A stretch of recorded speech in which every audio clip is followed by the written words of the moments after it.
You're watching the SEGADriven YouTube channel, and I'm Titanscreed, your resident Sonic Forces fanboy here, to chat about the Sonic Forces Overclocked mod by the Sonic Forces Overclocked team.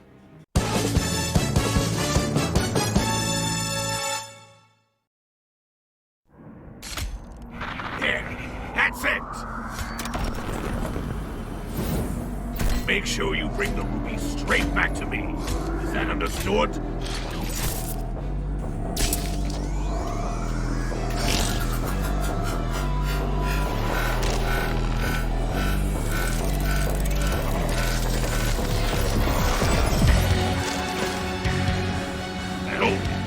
Devil, you piece of junk! What happened?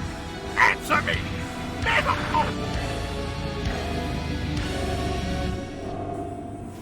So, when a trailer drops for a Sonic Forces mod, which sells itself as a Forces epilogue or sequel and has my personal favourite villain in the form of Neo Metal Sonic and everybody's favourite emo villain in Infinite, well, let's just say my attention was more than piqued. So after watching the trailer and playing through this mod from start to end, I have to say that Sonic Forces Overclocked is a little piece of greatness.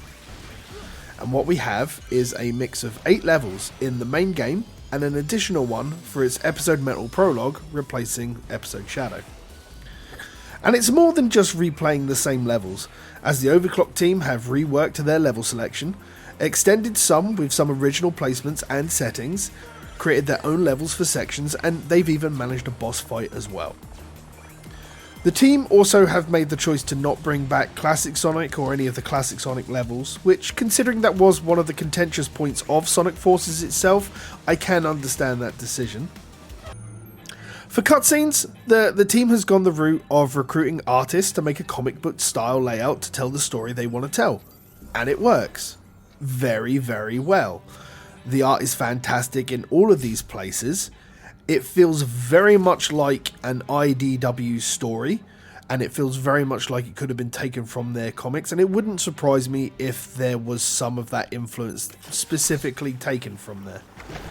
For the benefit of poor Sonic Yoda, who's going to be editing this, and for you folks watching who haven't had the chance to check out the game or the mod or any of it yet, I've included some from the episode metal part as to avoid later spoilers from the story itself. So have a look and see what you feel about that sort of artistic style.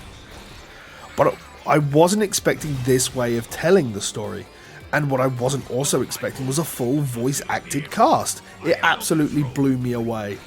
The community voice actors who have come together for this project astounded me at every part, and I believe they played their roles perfectly.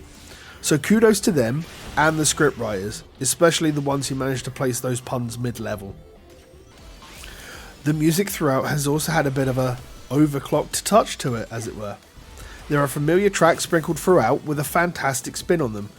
You can listen to the whole soundtrack to the mod over on their SoundCloud, and I personally had it on while writing this script. And where I can outside of it. It's very good. Very good to listen to. If I had any complaints, it's that I feel like it's almost too short in overall length. But in saying that, Sonic Forces Overclocked also doesn't feel like it overstays its welcome.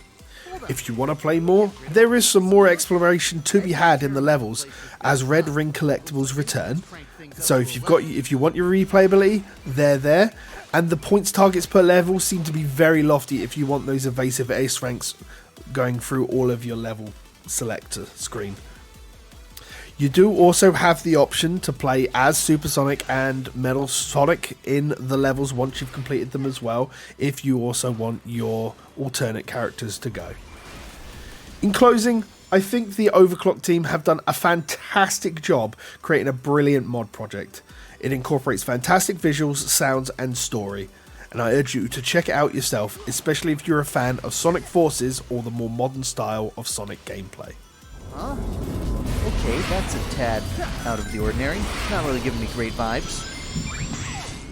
Whoa! When Amy said energy spike, this is not what I was expecting. Better figure out what's happening.